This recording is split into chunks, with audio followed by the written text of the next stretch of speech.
Bien, vamos a empezar nuestra clase de Derecho Penal General. Empezamos. Buenos días, Diana, Yamilet, Red Mary, Aileen Sandoval, Carla Jiménez, Laura Briceño, Jesús Flores, NG. Buenos días, jóvenes estudiantes, ¿cómo amanecen? Fernando Beatriz Jean, ¿cómo amanece? Espero que bien. ¿Y usted, profesora? Muy bien, gracias a Dios. Está entrando Analia Winston Mirga. Ya son las 7 en punto. Bien, jóvenes. Vamos a dar las indicaciones, lo que vamos a dar hoy. Voy primero, fíjense, tenemos 50 minutos y nos tienen que, no sé si me van a alcanzar porque esto yo lo doy en las 2 horas.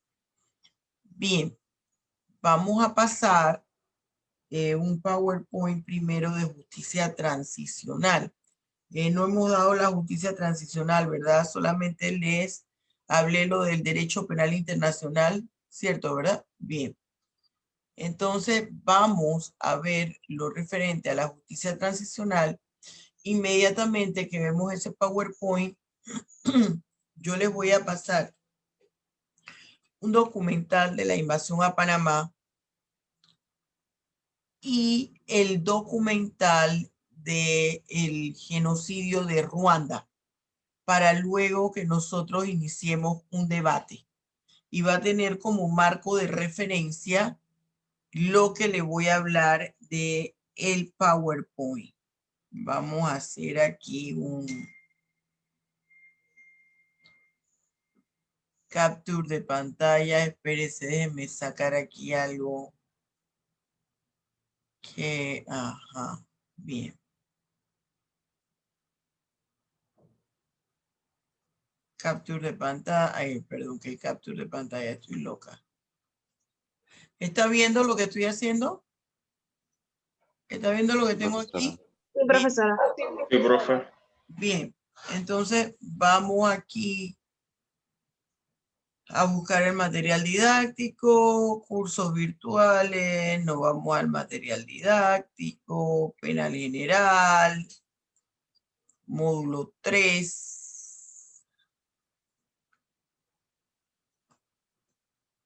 César debutó, Juané, Edwin Benítez está entrando. Bien. Justicia transicional.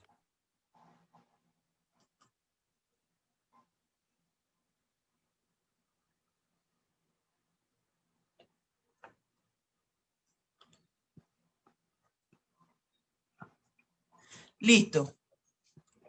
Justicia transicional. Antecedentes de la justicia transicional. El antecedente de la justicia transicional es a nivel mundial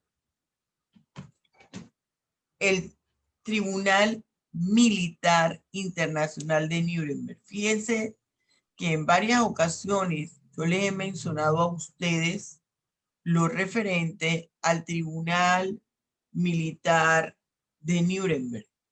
Es una fecha, perdón, que no puse aquí en silencio. Es una fecha sumamente importante y marca un hito en la historia. El Tribunal Militar Internacional de Nuremberg es producto de la Segunda Guerra Mundial para ver no solamente el holocausto judío, claro, ese fue el más impactante. Hubo otro tipo de holocaustos durante la Segunda Guerra Mundial, el holocausto de los gitanos, por ejemplo. Lo que pasa es que era una población más reducida. Y a nivel de Panamá, la justicia transicional tiene su antecedente en la invasión a Panamá en diciembre de 1989, que dura hasta enero de 1990. Fedra, te equivocaste de reunión. Este es penal general. Entonces, tenemos que cuando vamos a hablar de justicia transicional, tenemos que hacer, este es penal general, Fedra, y tú eres penal especial, pero si quieres puedes quedarte. Bien, entonces, cuando nosotros estamos hablando de justicia transicional, estamos hablando que previo a la justicia transicional hubo torturas, hubo desaparición forzada, muertes, delitos del sistema, violaciones sexuales cruentas. ¿Cuál es el concepto de la justicia transicional? Ya vimos sus antecedentes. Como su nombre lo indica, justicia transicional me habla de transición. Transición quiere decir pasar de una cosa a otra. Bien, esa justicia transicional implica el pasar de situaciones como dictaduras, ya sean civiles o militares, ausencia de democracia, afectación de derechos humanos, principalmente los derechos protegidos por el derecho internacional de los derechos humanos. Se entiende que han habido conflictos armados a nivel internacional o a nivel nacional, que han habido movimientos de liberación nacional, que ha existido guerrilla, entonces que han habido afectaciones a los principios de seguridad jurídica, es decir, esa justicia transicional implica un conjunto de estrategias o de mecanismos jurídicos de naturaleza procesal que se constituyen en garantía de los derechos humanos, que van a habilitar estos derechos humanos que han sido transgredidos en la época o en el periodo que se ha dejado atrás y que en este nuevo periodo van a tratar de ser resarcidos. ¿Cuáles son las causas? Fíjense, ya yo les mencioné cuando hay una afectación de los derechos humanos, es decir, derechos protegidos por el derecho internacional de los derechos humanos. Cuando hay una afectación al derecho internacional humanitario, producto de guerras, conflictos armados, ya sean internos o a nivel internacional, las dictaduras civiles, militares, el terrorismo de Estado, los movimientos de liberación nacional. Entonces, cuando ocurren estas situaciones que les acabo de mencionar, estamos ante la presencia de delitos del sistema.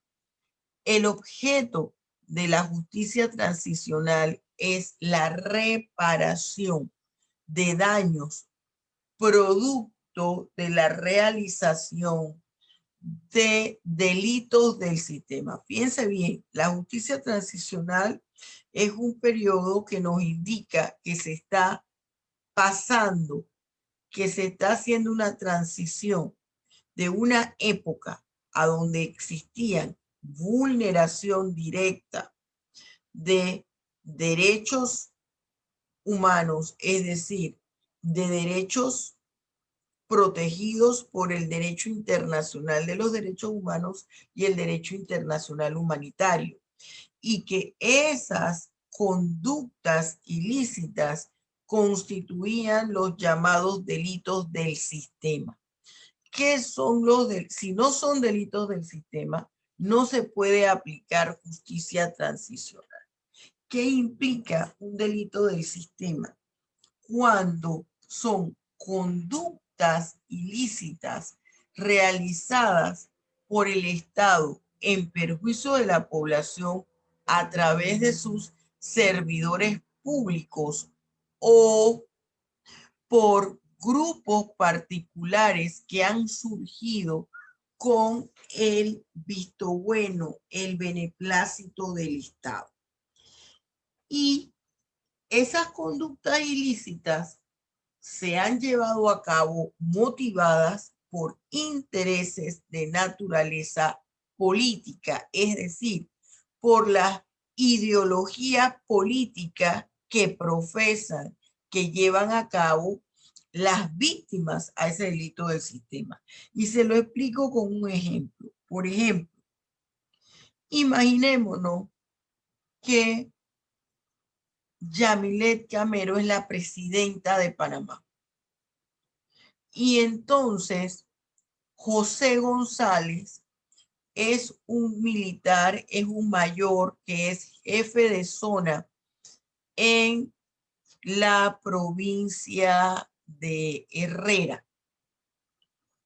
Y resulta que Carla Sánchez es una dirigente magisterial, ella es una profesora en la provincia de Herrera, cuyo orientación, cuya ideología política es totalmente contraria al sistema de gobierno que realiza Yamilet, que lleva a cabo Yamilet como presidenta de la República. Entonces, ¿qué sucede? Que Carla está realizando concentraciones en la provincia de Herrera en contra de la presidenta Yamilet Camero. Y resulta que es una dirigente que la sigue la gente, ya no solamente estudiantes, profesores, sino que personas de la comunidad y de otros gremios la están escuchando y se están uniendo a su grupo y la están siguiendo. Y ya tienen planeado venir hacia la ciudad de Panamá a realizar mítines políticos y marchas, concentraciones aquí en la ciudad de Panamá, en la ciudad capital. Entonces, el servicio de inteligencia pone en conocimiento de esto a Yamilet. Y Yamilet dice, bien, ¿dónde que está ella haciéndome todo este grow? En la provincia de Herrera. Bien, ¿quién está en la provincia de Herrera? Bueno, ahí el jefe de zona es José González. Ella llama a José González y le dice, venga Camayo, yo quiero que usted me solucione este problema. Vaya, búsquese a esa maestra, a esa profesora Carla, y haga lo que tenga que hacer para quitármela de encima, para quitarme ese problema. Si la tiene que desaparecer, desaparézcala, pero apláquela, para que la gente también se tranquilice. Va José y busca a uno de los miembros de su cuartel, a los militares, y se llevan a Carla un día que ella está dictando clase a la salida del colegio o del centro regional, se la llevan allá en Azuero, se la llevan y nunca más aparece. Los familiares hacen un recorrido por todos los hospitales a nivel de todo el país y nadie sabe darle respuesta de Carla. Van a diferentes centros penitenciarios, en ninguno se reporta la existencia de Carla Sánchez. ¿Qué resulta allí? Allí hay una desaparición forzada. Ahí hay un delito del sistema. O puede ser que después ella aparezca muerta en un zanjón. Ahí hay un delito del sistema. Pero Si resulta que José González y ese delito del sistema no prescribe, cuando finalice esa dictadura militar, en el año que finalice, los parientes de Carla van a poder interponer una acción penal en contra de el mayor José González, la presidenta Yamilet Camilo. Razón distinta o situación diferente es si Carla Sánchez es novia del mayor José González.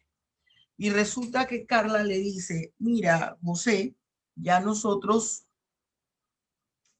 llegamos hasta aquí porque ya yo no quiero nada contigo, tú siempre estás trabajando, nos vemos casi nada y ya yo entablé una relación sentimental con otra persona en los Estados Unidos. Así que vamos a finalizar esta relación.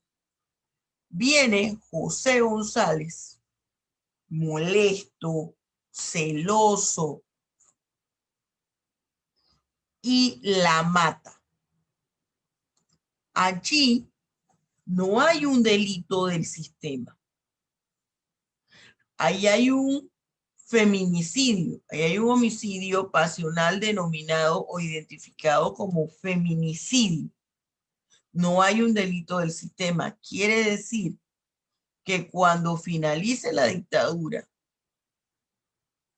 si no ha prescrito la acción penal, si no ha pasado el tiempo referente a la pena máxima, acuérdense que ya vimos esto de la prescripción, que contempla esa figura delictiva, no van a poder interponer ningún tipo de acción penal, porque eso no es objeto de justicia transicional. Ahora, si todavía ese delito, ese feminicidio, no ha prescrito, pueden sus familiares interponer una acción penal, pero no como delitos del sistema, simple y sencillamente por el delito de feminicidio en perjuicio de Carla Sánchez.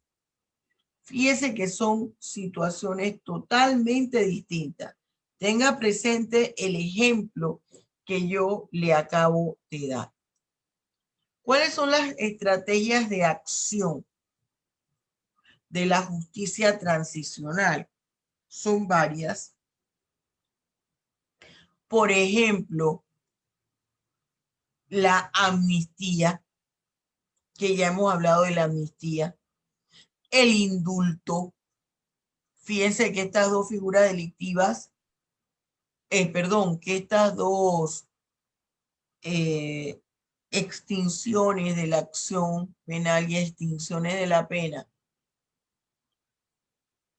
se llevan a cabo debido a delitos de naturaleza política. Las reformas jurídicas, la Comisión de la Verdad en Panamá, en 1990 se crea una Comisión de la Verdad para que recabe la información sobre todos esos delitos que se cometieron y se puedan advertir cuáles son delitos del sistema y cuáles no. La reparación de los daños, los tribunales penales ordinarios, los tribunales de justicia penal ad hoc, Corte Penal Internacional. ¿Cuáles son esas estrategias del Estado frente a la justicia transicional? Mire, lo primero que hay que hacer es una campaña de concienciación a nivel de todo el país. Está realizando charlas donde se le explique a la población que esto no es venganza, esto es buscar justicia y reparación del daño. Que tenemos que tener claro el principio de presunción de inocencia o principio de inocencia, como se le llama ahora según el sistema procesal penal acusatorio. Y que la ley tiene que garantizar, la ley penal, los derechos tanto de la víctima como del victimario. Tienen además que explicarle en qué consisten los delitos del sistema o crímenes del sistema, para que la gente no sienta frustración y no piensen que sus delitos han quedado impunes. Si son delitos comunes, hay que ver lo referente a la prescripción de la acción penal y a la prescripción del delito. Si no son delitos comunes y son delitos del sistema, entonces ese delito del sistema va a permitir que se inicie el proceso de la justicia transicional. Hay que hacer un mapeo cartográfico de los delitos. ¿Qué quiere decir eso, profesora? Aquí van a intervenir, van a hacer un estudio y van a levantar estadísticas a nivel de toda la República por provincia de las figuras delictivas que se cometieron en ese periodo de dictadura, de movimiento, de conflicto militar interno o a nivel internacional, de todas aquellas situaciones que se constituyen crímenes del sistema o delitos del sistema.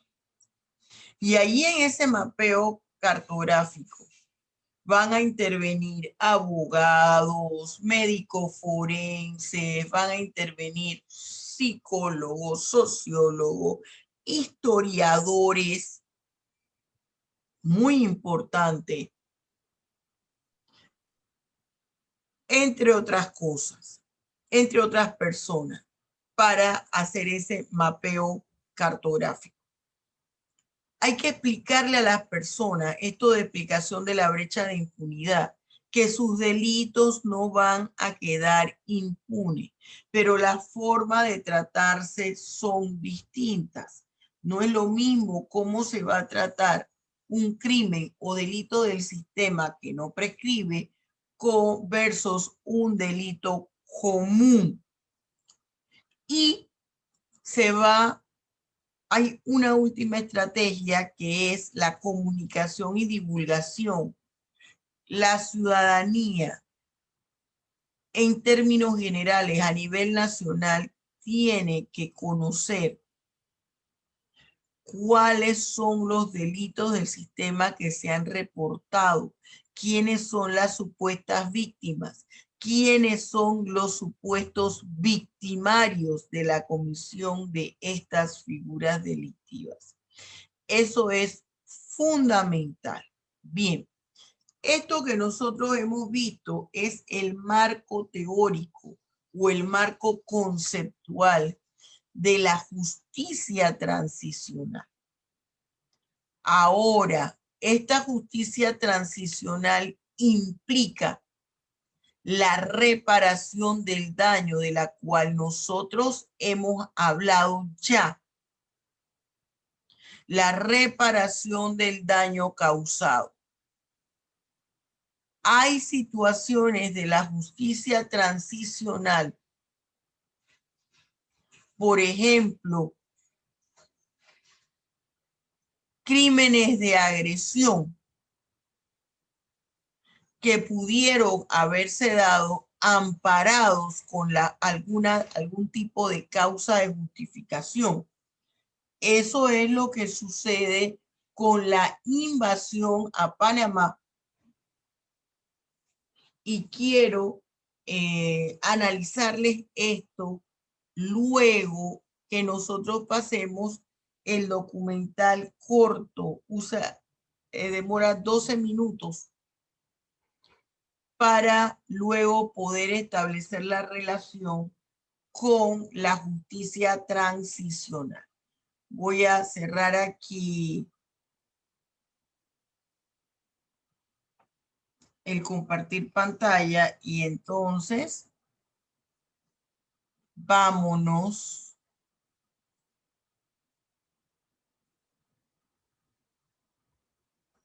Déjeme, caramba.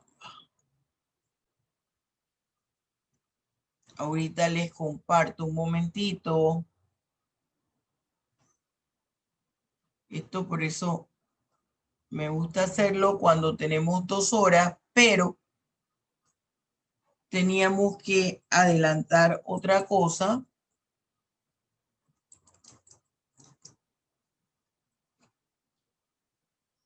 Vamos ahorita mismo.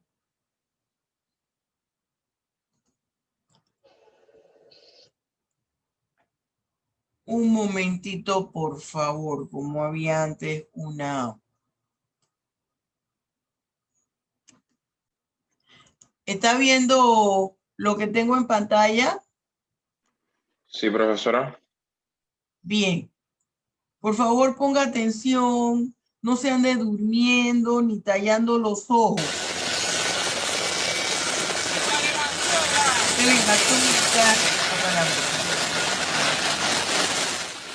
La invasión de Panamá por tropas de Estados Unidos y el desembarco de 27.000 soldados en todo el país, con el uso de artillería aérea, helicópteros Cobra, aviones invisibles y todo tipo de carros artillados, violando todos los derechos soberanos de una nación, la noche del pasado 20 de diciembre, en contra de lo que se pudiera esperar, fue recibida con muestras de júbilo y vítores de agradecimiento por la mayoría de los panameños.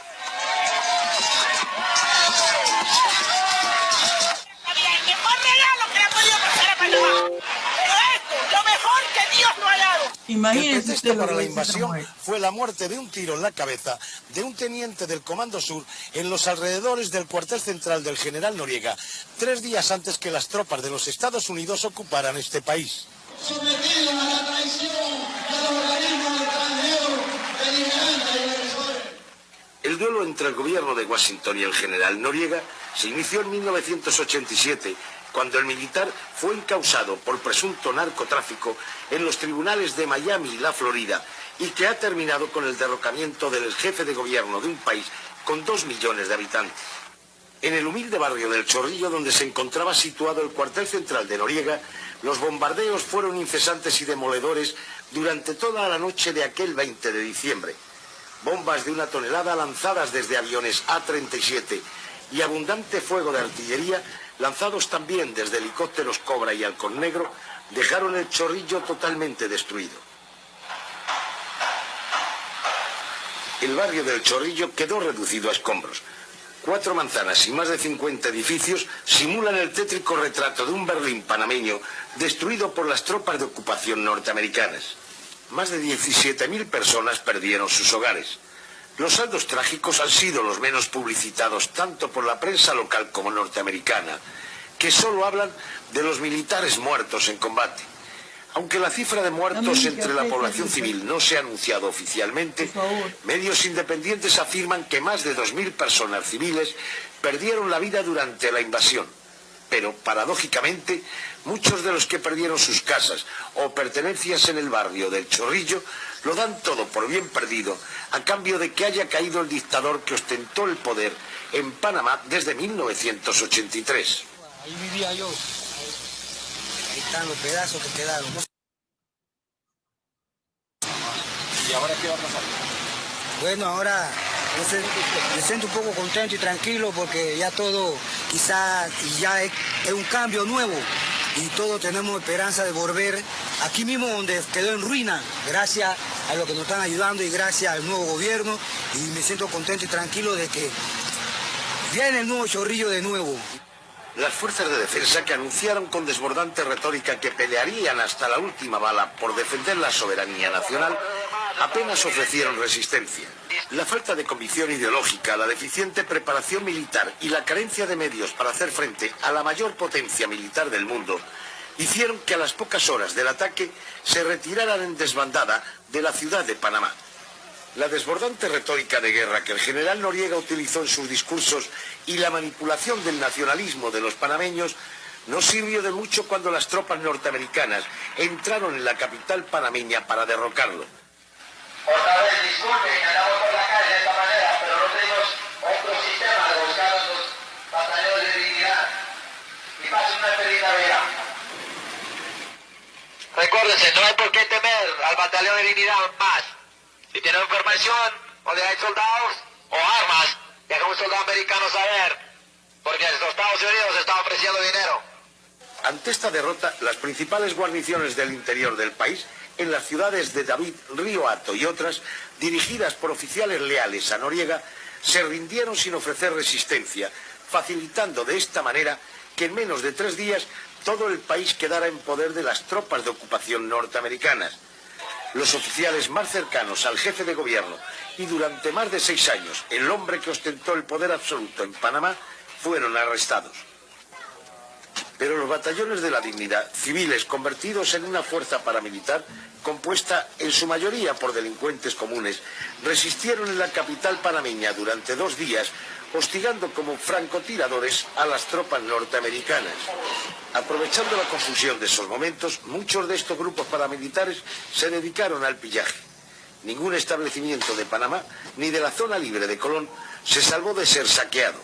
Comercios de aparatos electrónicos, zapaterías, comercios de ropa y hasta oficinas quedaron destrozados y limpios de cualquier producto que pudiera venderse. Esto lo que hay aquí es un vandalaje. Todo el mundo ha cogido la propiedad privada para repartírsela. Tanto los almacenes como la fábrica, como todo. Ustedes lo están viendo aquí. Y eso lo que va a traer es una guerrilla. Así que, si no hay control pronto, va a haber una guerrilla total, porque vamos a salir a defender nuestras propiedades. Ante el caos y la confusión que produjeron los saqueos de los comercios en la capital panameña, las tropas de los Estados Unidos, que permanecieron indiferentes en los primeros días del pillaje, ocuparon las principales avenidas y zonas residenciales con patrullas de soldados y vehículos blindados, rastreando la ciudad de esquina a esquina y casa por casa, en busca de delincuentes y dirigentes civiles o militares vinculados al régimen del general Noriega. En estos rastreos, que incluyen allanamientos en residencias particulares ejecutados por jóvenes soldados inexpertos y nerviosos que solo tienen la experiencia del campo de entrenamiento de Carolina del Norte, murió de un tiro en la cara el periodista español Juan Rodríguez y 2 más fueron heridos en un tiroteo cruzado entre los propios norteamericanos. Guillermo Endara, quien se juramentó presidente en una base militar norteamericana el mismo día de la invasión y una semana después fue proclamado como presidente constitucional por la presidenta del Tribunal Electoral, Yolanda Púlice, aunque por ahora cuenta con el apoyo económico incondicional del gobierno de los Estados Unidos, tiene que solucionar serios problemas de orden público que no pueden resolver las tropas invasoras. Acabamos de recibir 50 millones de dólares. ¿Cuál es su objetivo? En efectivo. ¿Cuál es su objetivo? El objetivo es el dinero panameño que estaba retenido en los Estados Unidos, que logramos su liberación. Para normalizar la situación social interna, Guillermo Endara designó al primer vicepresidente, Ricardo Arias, como ministro de Gobierno, con el objetivo de reorganizar la fuerza pública que sustituirá a las antiguas fuerzas de defensa que comandó el general Noriega. Desintegradas las fuerzas de defensa y los grupos de orden público, si es que los había en el corrompido sistema de Noriega, el vicepresidente de la República y ministro de Gobierno, Ricardo Arias Calderón, anunció la integración de la denominada fuerza pública, que no sería militar, y llamó a los oficiales y soldados del régimen anterior que estuvieran libres de negocios ilícitos a integrar el nuevo cuerpo policial. Miles de exmiembros del ejército controlado por Noriega acudieron al llamado de Arias, quien aseguró que la fuerza pública estaría por primera vez en los últimos 21 años bajo la autoridad civil del presidente de la República, Guillermo Endara. Pero antes había que recuperar miles de armas que Noriega distribuyó en todo el país.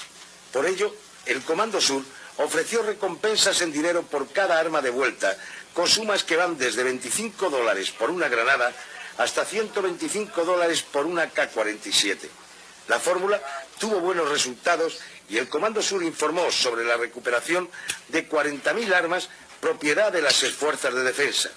Mientras Estados Unidos convertía al general Noriega en el hombre más buscado de Panamá y del mundo, rastreando palmo a palmo no solo la capital panameña, sino también todo el país, el que fuera el hombre fuerte de Panamá, pero sin el poder que le sirvió para derrocar presidentes, cometer fraudes electorales y jugar con el destino político de los panameños, se refugió sigilosamente en la Nunciatura Apostólica el 24 de diciembre, el mismo día de Nochebuena, ante la sorpresa del nuncio Sebastián Laboa, quien no se esperaba al conflictivo huésped. Inmediatamente, el Comando Sur envió 500 soldados norteamericanos, 4 tanques y 6 tanquetas, bloqueando las calles de acceso a la representación apostólica para evitar que la más preciada presa de los Estados Unidos, el general Noriega, abandonara el país. A partir de ese momento, el futuro del general Noriega dependía de las negociaciones entre la Santa Sede, Estados Unidos y el gobierno de Guillermo Endara. Noriega solicitó asilarse en un tercer país, a lo que Estados Unidos no está dispuesto. Iniciando una campaña de guerra psicológica contra la delegación diplomática, el Comando Sur ha colocado frente a la Nunciatura grandes altavoces que emiten durante todo el día, al máximo volumen, música de rock y el programa de radio del Comando Sur. Los soldados norteamericanos realizan simulacros de saltar los muros de la Nunciatura y los helicópteros Cobra sobrevuelan constantemente el edificio apostólico. Cientos de personas con carteles y consignas antinorieguistas reclaman al nuncio la entrega del general Noriega, alimentados por los medios de comunicación progubernamentales que, sumándose a la campaña psicológica de los Estados Unidos, han acusado incluso a Monseñor Laboa de promover la delincuencia.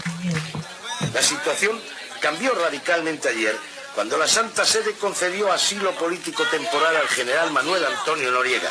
Esta decisión no ha caído bien en el seno del gobierno de Washington, ni tampoco en el panameño, ni tampoco ha caído bien a la turba antinorieguista, que puede influir en un dramático final a la historia del general Manuel Antonio Noriega.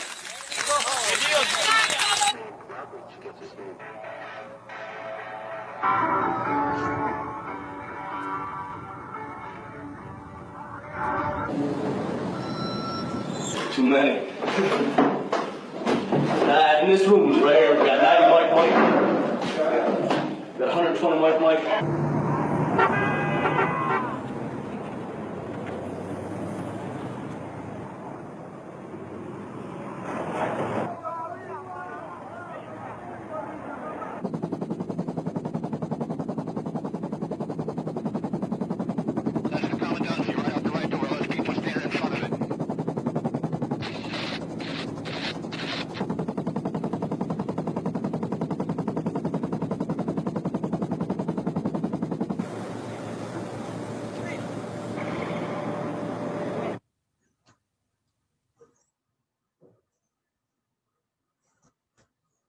Bien. Vamos a hacer una explicación. Luego creo que tenemos tiempo de ver lo del genocidio en Ruanda y abrimos a debate. Fíjense, jóvenes. Invasión, yo quiero que analicemos objetivamente las cosas. Invasión a Panamá implica un crimen de agresión. Es definitivamente una figura delictiva. Sin embargo, fíjense, jóvenes, es una figura delictiva amparada por una causa de justificación. Nadie debe ponerse contento porque hubo una invasión. Muy feo, la mujer allí que estaba hablando, que esto es lo mejor que le ha podido pasar a Panamá, una invasión. Esto habla de la falta de identidad de país, su sentimiento patriótico. Nosotros debemos de tener un sentido patriótico, algo que nos una con la historia de nuestro pueblo, de nuestro país, del cual vivimos.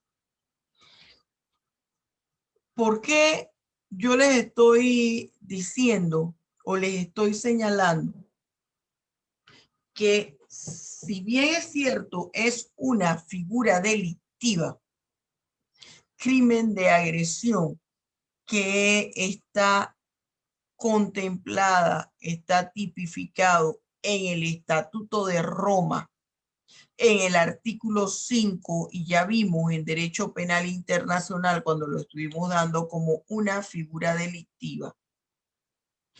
Y está contemplado en nuestro Código Penal en el título 14 como un delito contra la personalidad jurídica del Estado, principalmente contra la personalidad internacional del Estado.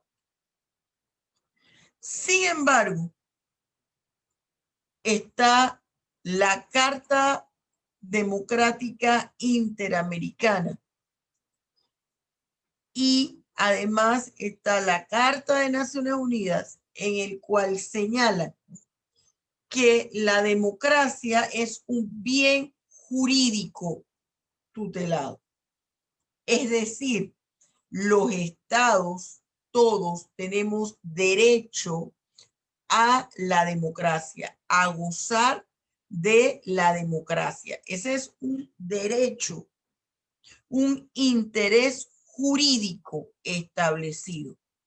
Entonces, todos debemos luchar por la democracia y ayudarnos como miembros de la comunidad. Y si bien es cierto, la agresión, el crimen o delito de agresión no es bien visto por la comunidad internacional, hay una causa que lo justifica. Es lo que sucede con el delito de homicidio.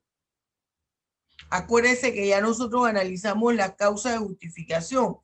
Técnicamente hay un homicidio, pero si esa persona que mató lo hizo en defensa propia, entonces se entiende que legalmente no lo hay porque actúan parados para una causa de justificación. Y eso tiene que cumplir ciertos requisitos. Pasa lo mismo con el crimen de agresión, específicamente la invasión a Panamá. Aparte que tenemos un tratado con los Estados Unidos, el tratado de El Canal, el tratado Torrijos-Carter. Ahora bien, eso no implica, eso no anula la reparación del daño. Usted se acuerda que cuando estábamos viendo la reparación del daño, cuando estábamos viendo la extinción de la pena y la reparación del daño, nosotros vimos que cuando hay causa de justificación y la causa de justificación es el estado de necesidad, así, esa es la causa de justificación que operó en la invasión, entonces sí hay que resarcir el daño material ocasionado. Quiere decir que sí hay reparación del daño. Por eso es que usted vio que los Estados Unidos da un dinero para que se repare los daños ocurridos principalmente en la zona del Chorrillo, donde estaba el cuartel central. Pero ahí hay otras personas que incurrieron en figura delictiva, en delitos contra la personalidad jurídica del Estado, principalmente delitos contra la personalidad internacional del Estado, y fueron los señores Endara, el señor Calderón, Arias Calderón y el señor Billy Ford. ¿Por qué, profesora? Porque sostuvieron inteligencias con el gobierno externo para invadir a Panamá. Porque toman posesión en territorio extranjero. Pero, profesora, si tomaron posesión en una base, claro, pero las bases militares, aunque geográficamente estén en un país, en este caso, geográficamente estaban en Panamá, técnicamente no era Panamá, técnicamente era Estados Unidos. Entonces, eso es traición a la patria. ¿Qué debió ocurrir para evitar que ellos incurrieran en la comisión de esta figura delictiva? Inmediatamente se debieron llamar a nuevas elecciones y ver si en las nuevas elecciones efectivamente ganaban. Mire, este es un análisis netamente jurídico penal, porque el abogado tiene que analizar así, hablar así, con fundamentación legal, no con apasionamientos. Ahora, nosotros debemos sentirnos identificados con nuestro país. El pueblo que olvida su historia está condenado a perecer, a morir. Jamás nosotros podemos, como nacionales de un país, sea de Panamá, México, Venezuela, Perú, Chile, el país del cual sea la persona oriunda, ciudadana, jamás debemos sentirnos contentos por un crimen de agresión en perjuicio de nuestro Estado. Nadie está contento de matar a otra persona, aun cuando sea en defensa propia. Pero usted no tuvo otra opción. Eso es otra cosa, pero no decirle abrir los brazos. Ay, esto es lo más maravilloso que nos pudo pasar. Hay videos donde hay mujeres arrodilladas con los brazos abiertos. Eso no se hace. Se analiza la situación y se entiende. Es otra cosa diferente. ¿Me estoy explicando? Es como si yo vengo y le digo, bueno, mire, usted no ha presentado los trabajos o usted los trabajos, las sumativas las presentó deficientes. Mire que cuando yo le preguntaba en clase, usted nunca respondía. Entonces considero que no tiene el mínimo para aprobar el curso. Entonces le presento las evidencias, analizamos los exámenes, analizamos todas las otras evaluaciones. Y usted dice, bueno, profesora, tiene razón. Usted se está yendo contento y dice, ay, qué bueno, reprobé, eso me gusta. No, lo que pasa es que ante las evidencias acepta la decisión. Me estoy explicando, claro, esto es un ejemplo muy burdo versus un crimen de agresión. Entonces, hay que entender las cosas. No podemos hablar que un padre de la democracia, el presidente Endara, no, porque nosotros tenemos que aprender a analizar la historia. ¿Estamos claros? ¿Cómo operó ahí? ¿Por qué operó la justicia transicional? Ahora, usted me dice, esta figura delictiva, profesora, no prescribe en cualquier momento y ante cualquier circunstancia se puede llevar ante un tribunal internacional. Pero Estados Unidos no ha suscrito tribunales internacionales, como por ejemplo la Corte Penal Internacional, que en su momento todavía no existía. Pero habían otras instancias internacionales. Pero así Estados Unidos hubiese suscrito el Estatuto de Roma y así existiese en ese momento el Estatuto de Roma y la Corte Penal Internacional, él iba a quedar exento de responsabilidad penal. Acuérdese que yo le dije que también ahí operan las causas de justificación. Y nos guste o no, estaba amparado por el estado de necesidad. Mire, son las 7:50. Y la clase se acaba a las 7:50. Nos han quedado dos cosas por analizar, por ver. El holocausto, que eso fue una cosa horrible. El genocidio de Ruanda. Ver el video, hacer la explicación y luego abrir a debate. Cuando nosotros venimos de las efemérides patria, lo vamos a llevar a cabo. Acuérdese usted que yo le dije que toda la otra semana no vamos a tener clase. Yo primero le había puesto solo 3, 4 y 5. Si usted lo checa en su programa. Sin embargo, acuérdese que ya se abrió la cuarentena en el sentido, no una cuarentena total, pero que las personas pueden ir al interior, ir a ciertas playas. Y pienso yo no, yo me voy a quedar aquí en Panamá trabajando, tengo muchas cosas pendientes. Pero me imagino que habrá muchos de ustedes que querrán ir al interior o a la playa o echarse un paseíto. Y yo siento que me voy a ver ridícula el lunes 2 dándole clase y que usted me tenga que ver desde la playa. O el viernes 6, después que usted celebró el grito de Colón. Así es que aunque usted esto le va a ocasionar un trauma, se va a azotar por las paredes y desgarrar las vestiduras, usted lo va a superar.